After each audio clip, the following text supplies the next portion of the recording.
오늘의 큐티 말씀은 여호수아 3장 1절부터 17절입니다. 제목 말씀의 뒤를 따르라. 먼저 앞뒤 문맥을 살펴보겠습니다. 모압 평지에서 이제 요단강을 건너면 약속의 땅 가나안으로 들어가게 됩니다. 그동안 모세가 이스라엘 백성들을 인도했는데 모세가 가나안 땅 진입 직전에 죽습니다. 모세의 시종 여호수아가 대신 백성들을 이끌고 가나안 땅으로 들어갑니다. 먼저 여호수아와 함께 하시겠다고 약속의 말씀을 붙잡고 힘과 용기를 얻습니다. 출애굽 후 얼마 되지 않아서 가나안 땅 입구 가데스 바네아까지 와서 정탐꾼을 보내었지만 12명 가운데 10명이 불신과 염려로 다시 38년이라는 시간을 광야에서 보내야만 했습니다.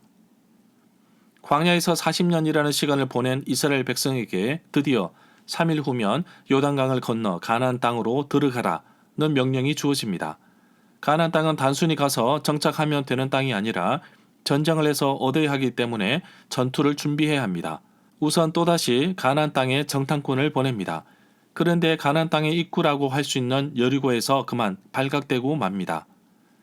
그러나 하나님께서는 라합을 예비시켜 주셔서 정탐꾼이 피할 수 있도록 해 주셨습니다. 솔직히 정탐꾼이 정탐한 내용은 거의 없습니다. 라합이 말한 믿음의 고백을 통해 하나님께서 가나안 땅을 이스라엘 백성들에게 주셨다는 사실을 알게 됩니다.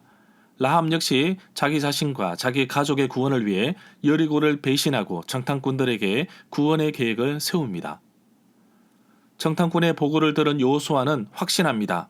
이제 때가 되어 하나님의 말씀의 뒤를 따라 요단강을 건넙니다. 조그만 시냇물이 아니라 유독 물이 넘실대는 큰 강이지만 홍해를 건널 때에도 모세와 함께 하셨던 하나님께서 이제 요단강을 건너는 여호수아에게도 함께 하십니다. 놀랍게도 백성들은 하나님의 은혜로 요단강을 기적처럼 건넙니다. 강물을 메마르게 하신 하나님의 놀라운 손길을 찬양합니다. 그리고 여호와의 언약궤를 강 한가운데 있게 하여서 강을 건너는 백성들에게 하나님께서 함께 하심을 보여주시고 안심시켜 주십니다. 문단을 나눠보겠습니다. 1절부터 6절은 여호와의 언약궤를 따라가라. 7절부터 17절은 메마른 요단 강물을 건너다. 1절에 보면 여호수아는 다음날 아침 일찍 일어났습니다. 여호수아는 모든 이스라엘 백성들과 함께 시팀을 떠나 요단강까지 왔습니다. 그리고 요단강을 건너기 전에 그곳에 진을 쳤습니다. 시팀은 정탐꾼 2명을 가나안 땅으로 보냈던 장소입니다.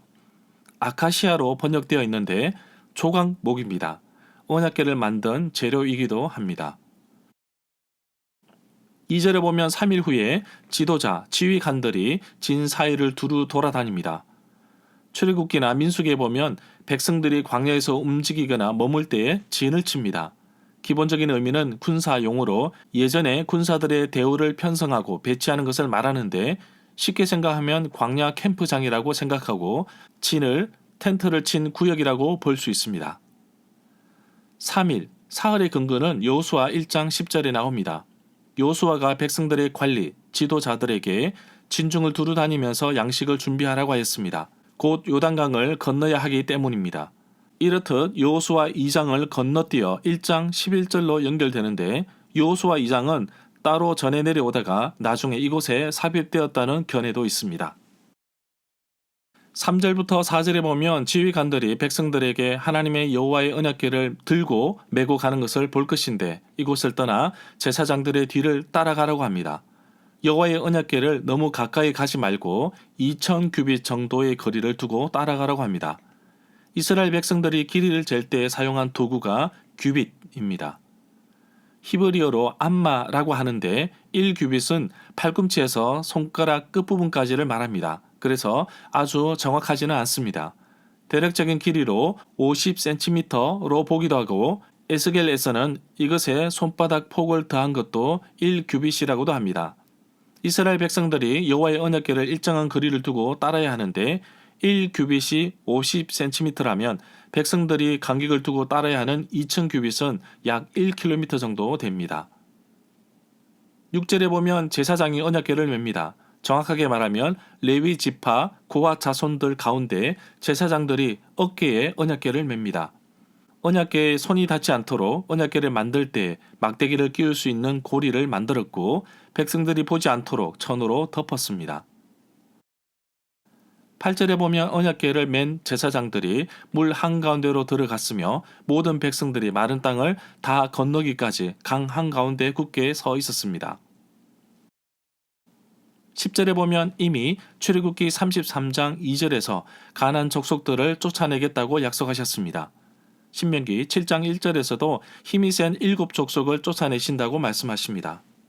여호와 하나님께서 가나안 땅에 살고 있는 족속들을 내쫓으신 이유는 이스라엘 백성들이 가나안 족속들과 섞이면 종교도 함께 들어와 타락으로 이어지기 때문입니다.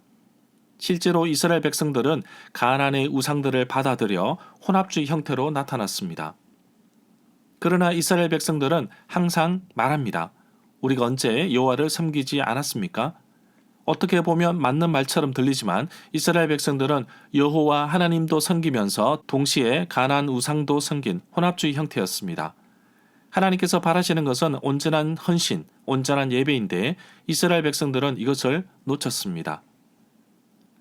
12절에 보면 이스라엘의 12지파 중에서 각 지파마다 한 사람씩 뽑아서 모두 12사람을 모으십시오. 여호수아 4장 2절에 보면 백성의 각 지파에 한 사람씩 모두 12명을 뽑아서 요단강 한가운데서 돌 12개를 각자의 어깨에 하나씩 가져다가 옮긴 사건이 있었습니다. 이스라엘 자손에게 영원히 기념이 되게 하기 위해서입니다. 13절에 보면 여호와의 언약궤를 메고 가는 제사장들의 발바닥이 요단강 강물 속에 닿으면 요단 강물의 흐름이 그치고 물이 흐르지 않게 될 것이라고 하였습니다. 실제로 언약궤를 맨 제사장의 발이 요단 강물에 잠긴 장면은 15절에 나옵니다. 발을 물속에 들여놓을 때 기적이 일어났습니다. 발을 담그기 전까지에는 물이 출렁이며 넘실거렸습니다. 믿음으로 도전하지 않으면 어떠한 일도 일어나지 않습니다. 물의 흐름이 끊어지고 물이 쌓였는데 멀리 북쪽으로 여리고 북단 약 29km에 있는 아담과 아담에서 북쪽으로 18km 떨어진 사르단에 쌓였습니다. 홍해를 건널 때에는 물이 좌우의 벽이 되었습니다. 15절에 보면 마침 추수기간이었는데 추수할 때가 되면 요단강의 물이 제방까지 물이 가득 차 올랐습니다. 언약궤를 맨 제사장들이 요단강까지 왔을 그때에도 물이 넘쳐 흐르고 있었습니다. 언약궤를 나르던 제사장들의 발이 요단 강물에 잠겼습니다. 헤르몬 산에 눈이 녹아서 흘러내려올 때 몸에 거두는 시기입니다. 봄철에 각 언덕에까지 넘치는데 여호수아 4장 19절과 5장 10절에 날짜가 나옵니다. 어떤 아랍 역사가의 기록에 보면 요단 계곡의 가파른 언덕의 아랫부분까지 심하게 깎여서 무너져 내리는 바람에 강물이 오랫동안 고여 있기도 합니다. 사르단과 마하나임 사이 요단강에서 일어난 일입니다. 1909년과 1927년에도 이런 비슷한 자연재해가 있었지만 성경에서는 오직 하나님께서 개입하셔서 자기 백성에게 기적을 베푼 사건으로 기록하고 있습니다. 16절에 보면 바로 그 순간 위에서부터 흐르던 요단 강물의 흐름이 멈추었습니다. 강물은 멀리 떨어진 사르단 근처의 한 마을인 아담이라는 곳까지 뚝처럼 쌓였습니다. 그리고 사이로 흘러 아라바 바다로 흐르는 요단 강물이 완전히 끊어져 말라버렸습니다. 그래서 백성들은 여리고 맞은편 근처로 건너갈 수 있었습니다. 17절에 보면 이스라엘 모든 백성이 강을 건너는 동안 제사장들은 언약궤를 맨 채 요단강 한가운데에 서 있었습니다. 요단강의 강바닥이 완전히 말랐는데 이스라엘 백성들은 마른 땅을 밟으며 요단강을 건넜습니다.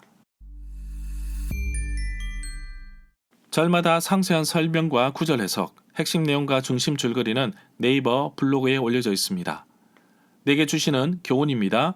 여호수아도 모세의 보좌관으로서 많은 전쟁과 지도력을 확보하고 있었지만 자신의 지식에 의지하지 않고 하나님께서 인도하시는 대로 가나안 땅으로 진격합니다. 첫 번째 요단강을 건너는 것도 하나님의 방법이었습니다. 하나님께서 말씀하신 대로 말씀의 뒤를 따라가면 되는 것입니다. 신앙의 삶도 마찬가지입니다. 내 생각, 내 경험을 앞세우는 것이 아니라 하나님의 말씀을 앞세우고 그 뒤를 따라가는 것이 바로 신앙의 삶이라고 봅니다.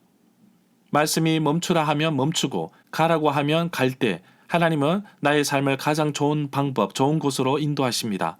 오늘도 하나님 말씀 뒤를 따라 걷기를 원합니다.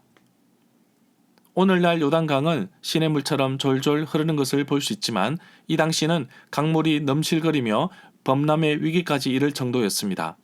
홍해처럼 요단강이 메말라 있는 것을 눈으로 보고 걷는 것이 아니라 제일 앞장선 언약궤를 맨 제사장의 발이 요단강에 잠길 때 요단강이 갈라져 메마른 땅을 건너게 된 것입니다. 그런데 잘 보면 뒤따르던 이스라엘 모든 백성들은 요단강이 갈라진 것을 본 적이 없고 그냥 앞사람 따라 건넜습니다. 넘실대는 요단 강물에 첫 발을 내디뎠던 제사장의 일행은 여호와의 언약궤를 메고 모든 백성들이 요단강을 건널 때까지 강 가운데에 있었습니다. 얼마나 긴장했을까요?